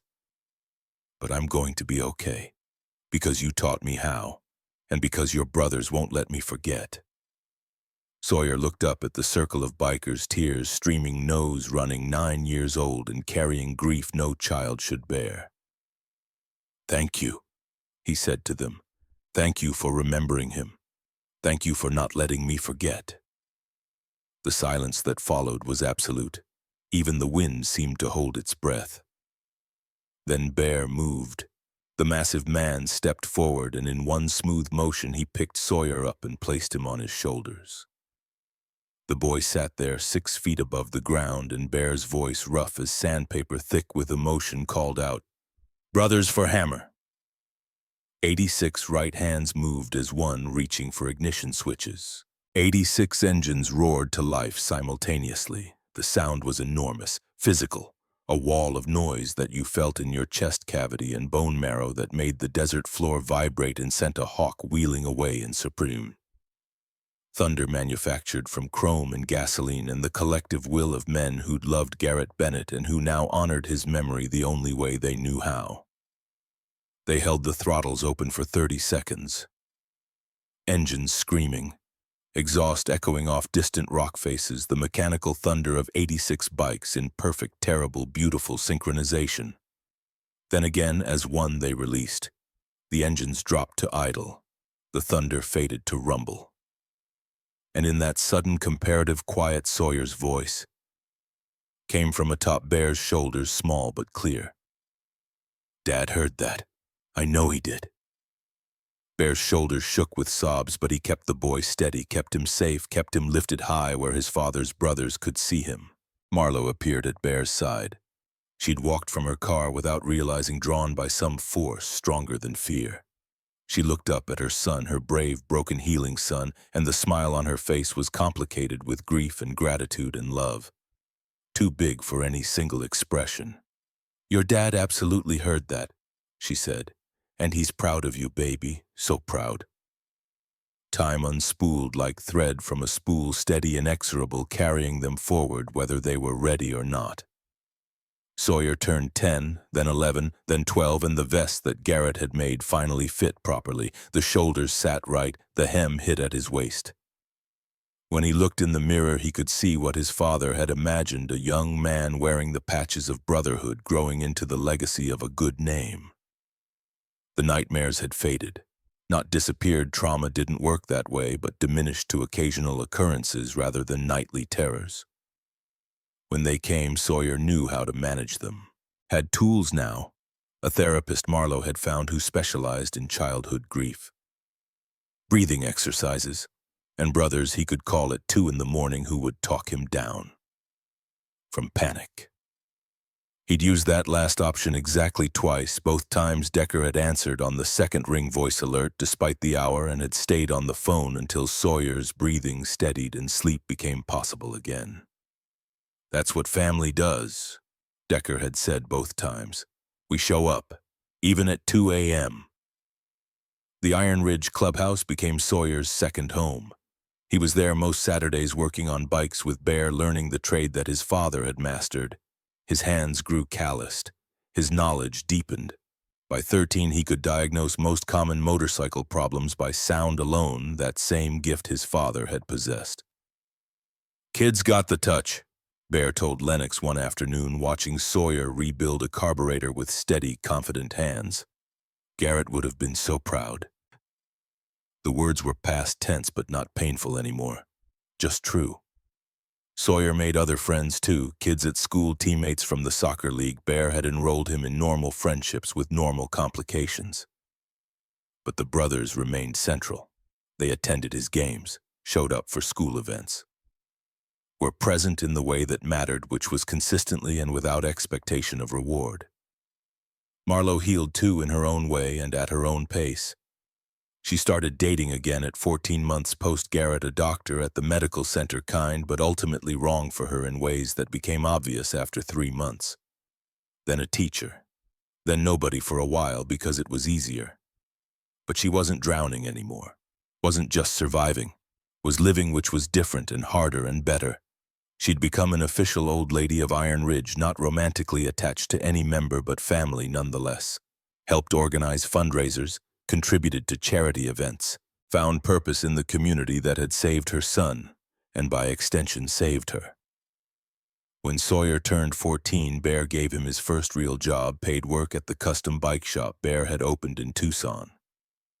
Summers and some weekends, Sawyer would make the 2-hour drive with Bear, work in the shop, learn the business side of motorcycles alongside the mechanical. The work was hard, the hours were long, the pay was minimum wage because Bear believed in earning your way up. Sawyer loved every minute. By 16, he was a skilled mechanic, could handle most repairs independently. Had developed a reputation among Tucson riders as Bear's apprentice, high praise in a community that valued skill and knowledge transfer. He also started riding, legally on a learner's permit with Marlo's terrified blessing and Bear's patient instruction. Started with a small displacement bike in empty parking lots, graduated to back roads, eventually to highways under careful supervision. Marlo watched these rides from her car, following at a distance, and somehow didn't die of anxiety. Somehow learned that protecting her son meant letting him take calculated risks, not wrapping him in bubble wrap. "Garrett would laugh at me," she told Sienna one afternoon, watching Sawyer practice slow-speed maneuvers under Bear's watchful eye.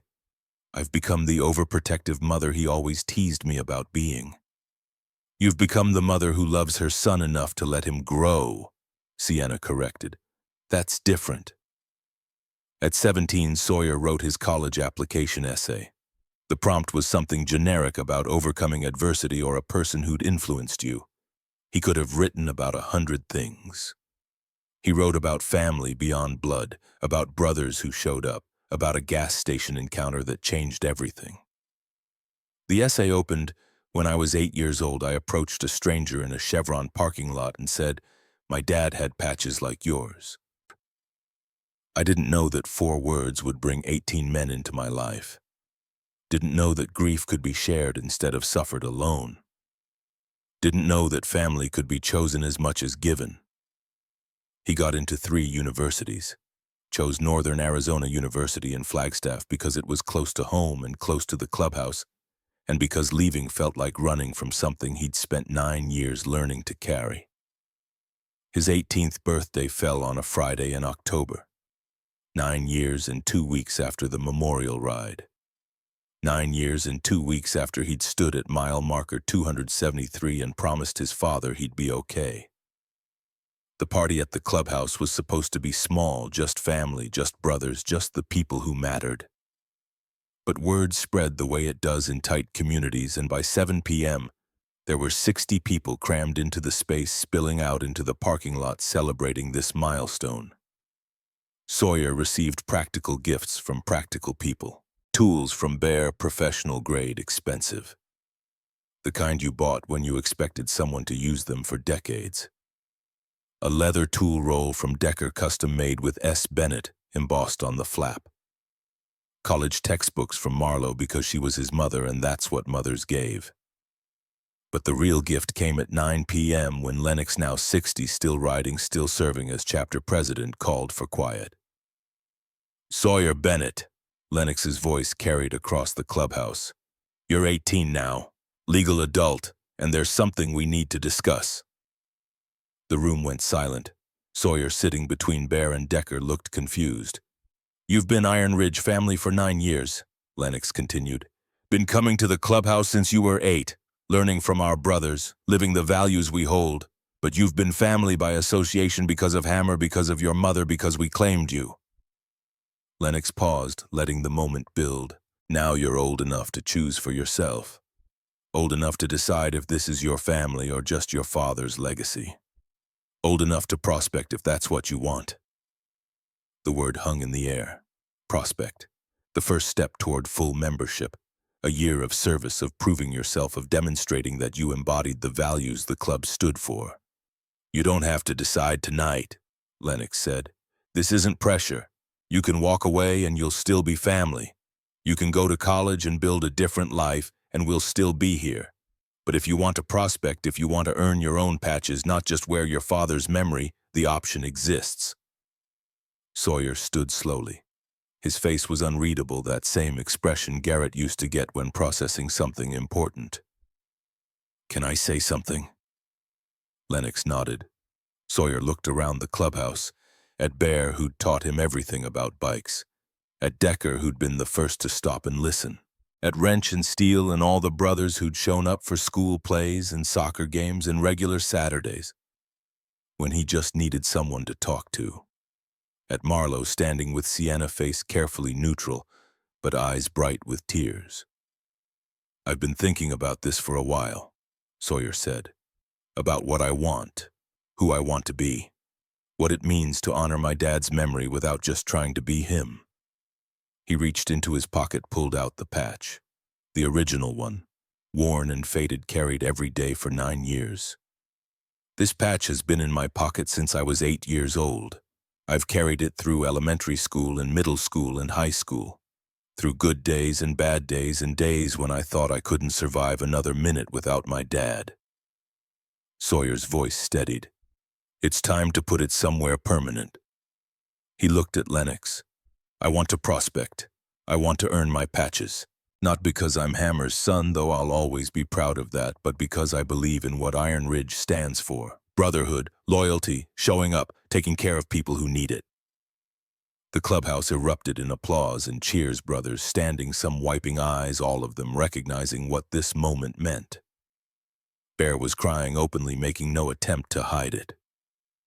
Decker put his hand on Sawyer's shoulder, squeezed once. And Marlowe walked across the clubhouse and pulled her son into a hug.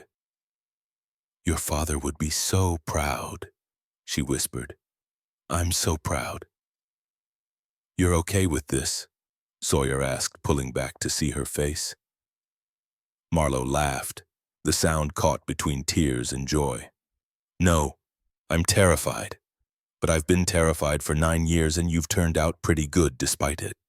She touched his face. "You're 18, this is your choice, and I trust you to make it." She paused. "And I trust these men to keep you safe while you make it." The prospecting year was exactly as hard as everyone warned it would be. Sawyer worked grunt jobs, cleaning the clubhouse, maintaining bikes, setting up and tearing down for events. He was treated like every other prospect, which meant no special consideration for being Hammer's son. If anything, the brothers were harder on him, testing whether he wanted this for himself or just to fulfill some imagined obligation. He proved himself through consistency, through showing up even when it was inconvenient, through doing the work without complaining, through demonstrating the values he'd learned over 9 years of watching his father's brothers. There were tests, formal and informal, situations designed to see how he'd react under pressure, how he'd handle conflict, whether he could be trusted. He passed, Not perfectly, he made mistakes, had moments of doubt, occasionally wanted to quit, but he passed. In month 7, he helped organize the annual toy run. 300 bikers collecting presents for underprivileged kids, raising money for children's charities. The logistics were nightmarish: permits, route planning, vendor coordination, safety protocols. Sawyer spent 3 months planning. The event went flawlessly. Kids got his father's determination, Lennox told the assembled brothers at the next church meeting, the monthly gathering where club business was discussed and decisions were made. Hammer would have been proud. In month 9, Sawyer helped a stranded biker during a storm. Middle of nowhere, flat tire, no cell service. Sawyer was riding sweep on a club run when he came across the guy, not Iron Ridge, not even an MC member, just some weekend warrior whose luck had run out. Sawyer stayed, in pouring rain, for 2 hours, helped change the tire, made sure the guy could make it to the next town safely. The biker later tracked down Iron Ridge to thank them, and the story made its way back to Lennox. "That's brotherhood," Bear said when he heard. "Staying when you could leave, helping when nobody would know if you didn't. That's Hammer's son right there." Month 12 came with autumn and evaluation. The brothers met without Sawyer present, discussed his year, his work, his character, whether he embodied what Iron Ridge stood for. The vote was unanimous. The patchover ceremony happened on a Saturday in October. 10 years and 1 month after Sawyer had approached Decker at a gas station. 10 years and 1 month after 4 words had changed everything. The clubhouse was packed.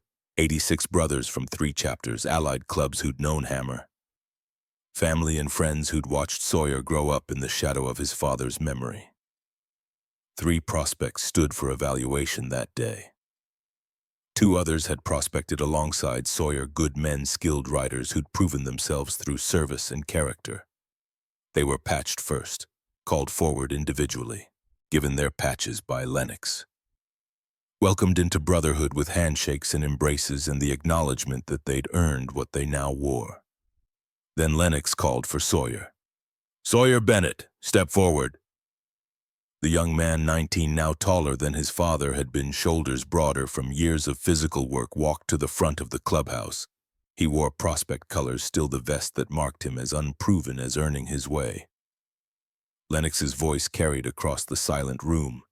"There are those who might say we should give you patches because you're Hammer's son, because we loved your father and you carry his name." He paused, letting that sink in. "We did not."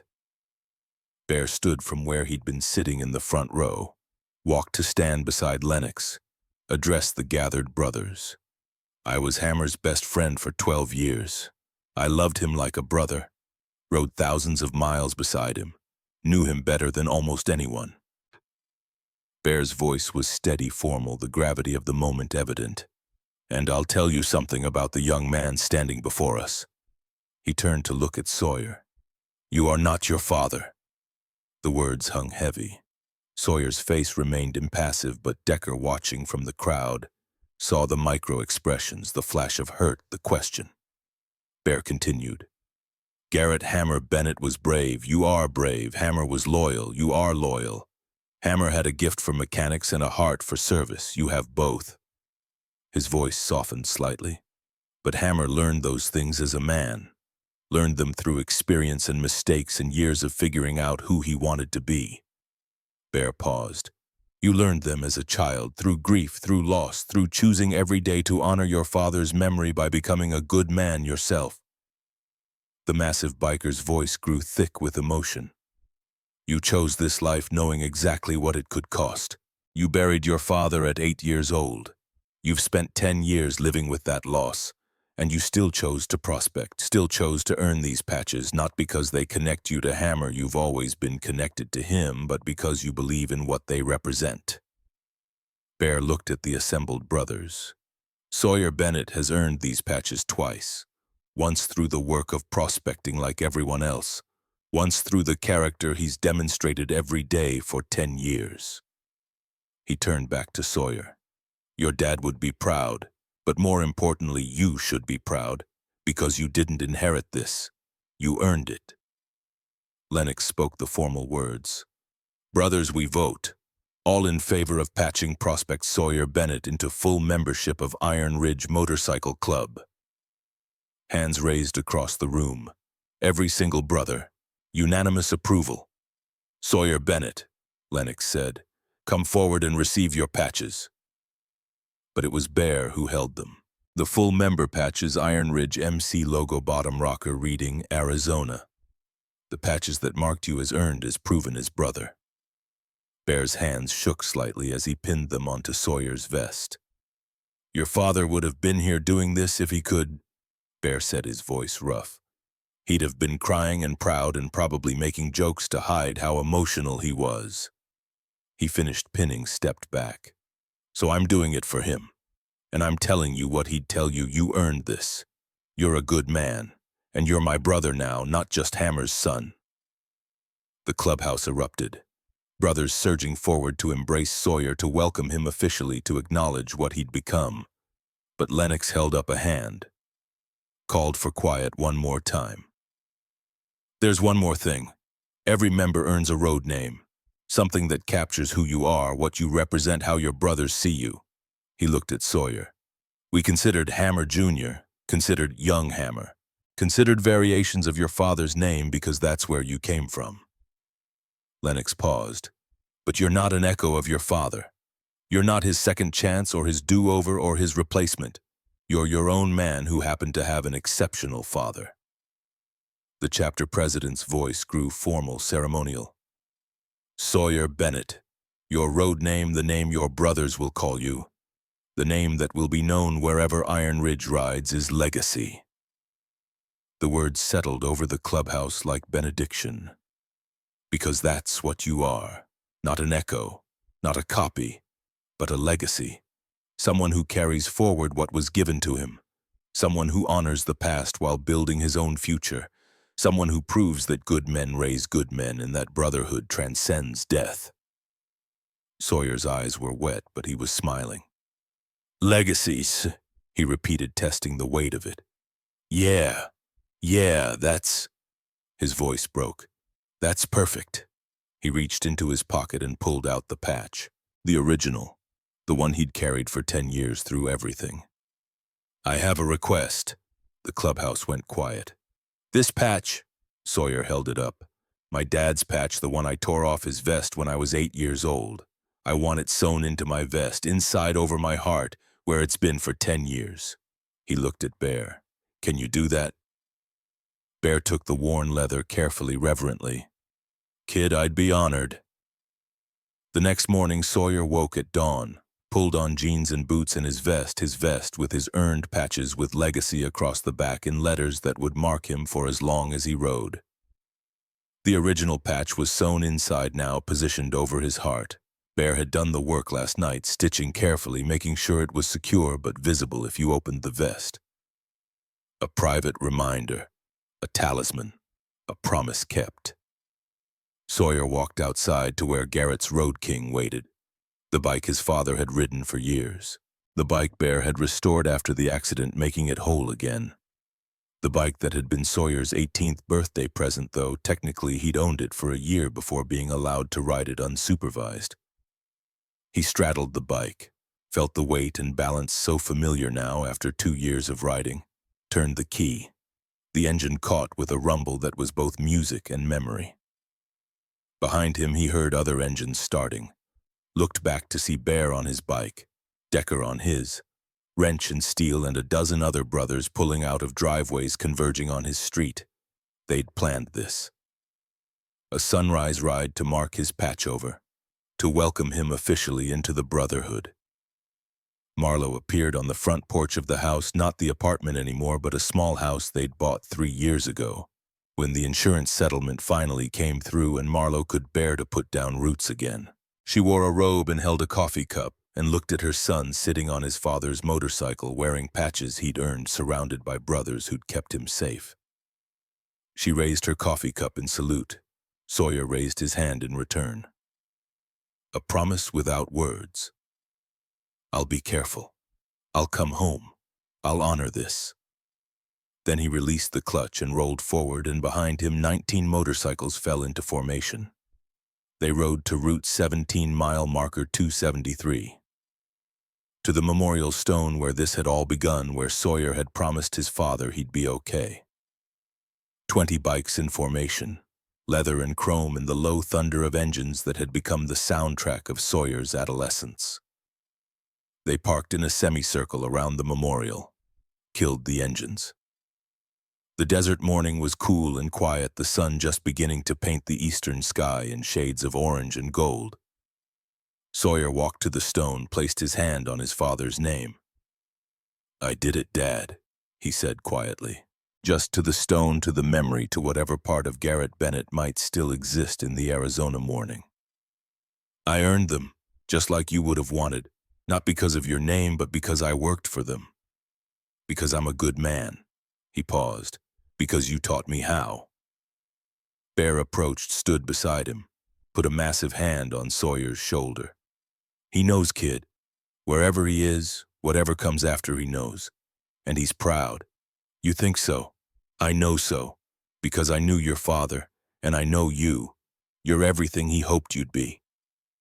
Bear squeezed once, then stepped back. Sawyer stood there a moment longer. Then he turned to face the assembled brothers, his brothers now, not just his father's.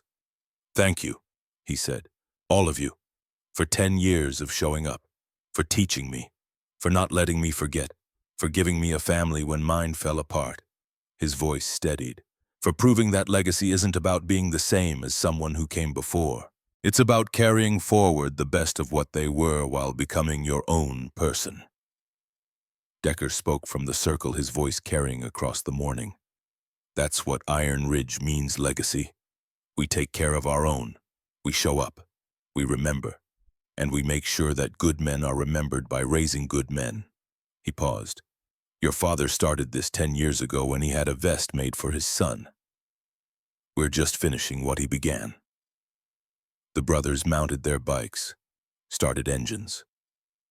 The sound rolled across the desert like distant thunder, announcing their presence, marking this moment. Sawyer climbed onto Garrett's Road King, his Road King now earned through time and grief and growth. He looked at the memorial one more time. Then he released the clutch and rolled forward, and 19 brothers followed, and together they rode into the Arizona sunrise. Epilogue. 5 years later. The Iron Ridge clubhouse looked the same as it had 15 years ago when an 8-year-old boy first walked through the doors. Same concrete floors, same bar, same photographs on the walls, though there were more now. Faces of brothers who'd passed, moments captured and preserved. Garrett "Hammer" Bennett still smiled down from several frames. Frozen at 38, forever young, forever missed. Beside those photos now hung others. Sawyer at 9 wearing the vest that was too big. Sawyer at 18 receiving his patches. Sawyer at 23 teaching a new prospect how to gap spark plugs. Because that's what the clubhouse was. A museum of memory. A testament to continuity. A reminder that good men left legacies that lasted. On a Saturday afternoon in October, Sawyer Legacy Bennett worked in the garage bay helping a prospect diagnose a carburetor problem. He was 24 now, filled out into his frame beard, trimmed close hands, scarred from 1,000 hours of mechanical work. He'd graduated college with a degree in business management. Had turned down corporate jobs to work at Bear's custom shop full-time, learning the business side while maintaining his mechanical skills. Was considering opening his own shop in Flagstaff, eventually bringing the trade back home. But today he was just teaching, passing forward what had been passed to him. The prospect was young, 19, eager, asking too many questions. But that was fine because Sawyer remembered being 19 and eager and desperate to prove himself. "Your dad was in the club too, right?" the prospect asked, adjusting a fuel mixture screw with careful precision. "Yeah, Garrett "Hammer" Bennett. He died when I was 8. The prospect glanced up, sympathy flashing across his face. "Man, I'm sorry." Sawyer smiled. "Don't be. I got 16 years of Iron Ridge Brotherhood because of it. Got taught by the best mechanics in Arizona. Got a family that showed up when I needed them." He paused, checking the prospect's work with an expert eye. Got to learn that loss doesn't have to break you. That grief can be shared instead of suffered alone. That good men leave legacies worth carrying forward. The prospect nodded, understanding, or at least trying to. Movement at the garage entrance made Sawyer look up. An 8-year-old boy stood there, small and uncertain, wearing a t-shirt with a motorcycle on it. Behind him, a woman who looked exhausted in that particular way that grief creates. The boy clutched something in his hands, something Sawyer couldn't quite see from this distance, but that he recognized anyway because he'd carried the same thing 15 years ago. Sawyer wiped his hands on a rag, nodded to the prospect to keep working, and walked over. He knelt down, bringing himself to the kid's eye level, a lesson he'd learned from Decker, reinforced by Bear, proven through practice. "Hey there," Sawyer said gently. "You okay?" The boy looked at Sawyer's vest, at the patches, at the Legacy Road name across the back. "My dad had patches like yours." The boy whispered. "He was in this club. He died." And there it was, the cycle, the legacy, the continuity of grief and brotherhood and men showing up for children who'd lost fathers. Sawyer's heart clenched with recognition and empathy, and a bone-deep understanding of exactly what this child was carrying. He smiled at the boy, at the mother hovering protectively behind him, at the worn patch clutched in sole hands. "What's your name, buddy?" "Connor." "Well, Connor, I'm Legacy. I knew your dad, and I've got something important to tell you." The boy looked up with desperate hope. "You don't have to forget him. You don't have to move on. You get to remember him for as long as you need to." Sawyer placed his hand over his heart, feeling the original patch sewn inside his vest, the one he'd carried for 15 years now. "And you're not alone, because your dad's brothers, we're your brothers too now. That's what this—" He gestured to the clubhouse, the bikes, the community means. Family. Always. Connor's mother was crying.